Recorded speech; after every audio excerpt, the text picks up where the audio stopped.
À mon avis, la confiance en soi est un atout indispensable, particulièrement lorsqu'on est en affaires. Je me présente, Cindy Dauteuil, présidente de CDA Stratégie Conseil. Aujourd'hui, je vous partage quelques astuces pour augmenter votre confiance en soi. Premièrement, je vous partage le conseil de la grande Michelle Obama. J'ai eu la chance d'entendre Mme Obama lors de son passage à Montréal en janvier 2018.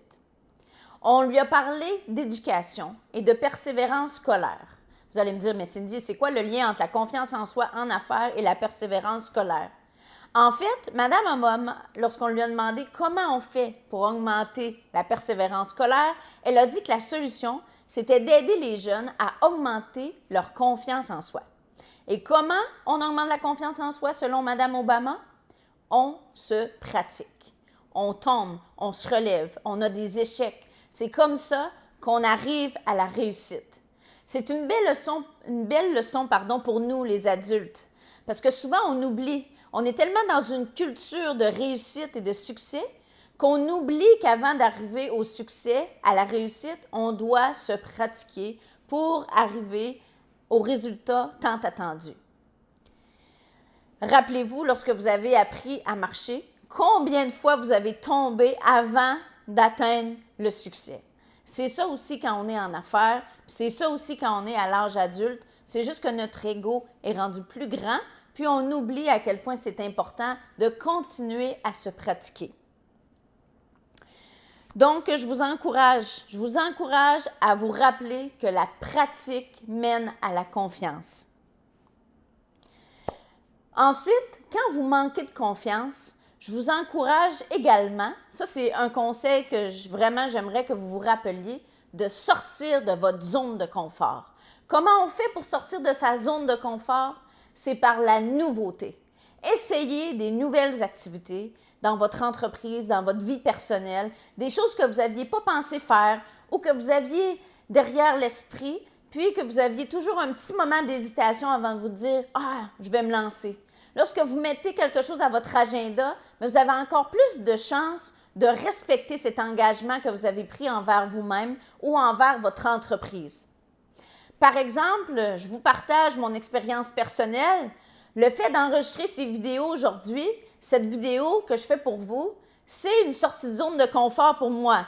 Ce sera dans mes premières vidéos que je vais poster sur le web. Alors, c'est un engagement que j'ai pris envers moi-même et envers mon entreprise de sortir de ma zone de confort. Et je me dis qu'en pratiquant davantage, je vais augmenter ma confiance à faire des vidéos.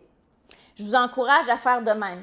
Puis ça peut être, vous pouvez vous donner un objectif une fois par semaine, une fois par mois, de sortir de votre zone de confort. Ça peut être des petites actions.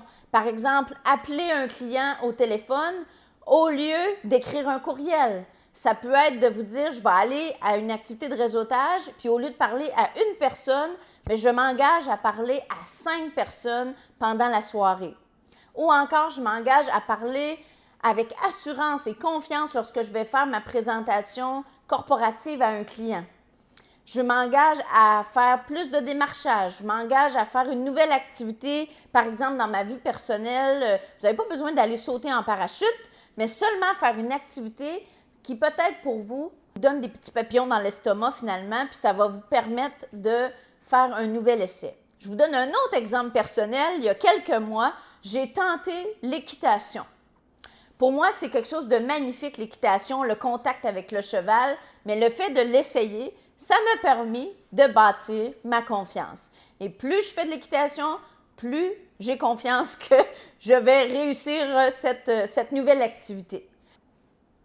J'aimerais vous rappeler que la confiance en soi, c'est vraiment lié à vos aptitudes. Donc, vous avez un contrôle sur votre confiance. Plus vous pratiquez, plus elle va augmenter.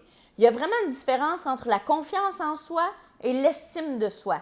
L'estime de soi est liée à votre amour pour vous-même.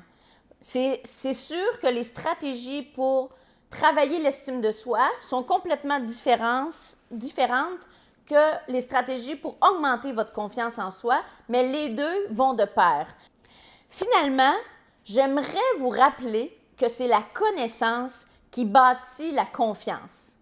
Donc, plus vous allez aller chercher de l'information, plus vous allez être informé sur un sujet avant, par exemple, de faire une présentation, plus vous vous pratiquez, plus vous allez être en confiance. Je vous souhaite une excellente journée et je vous invite à communiquer avec l'équipe de CDA Stratégie Conseil si vous souhaitez soit de la formation ou un accompagnement individuel ou en équipe pour augmenter la confiance de vos affaires, la confiance dans votre développement, la confiance de vous-même pour faire exploser vos ventes dans votre entreprise. Merci.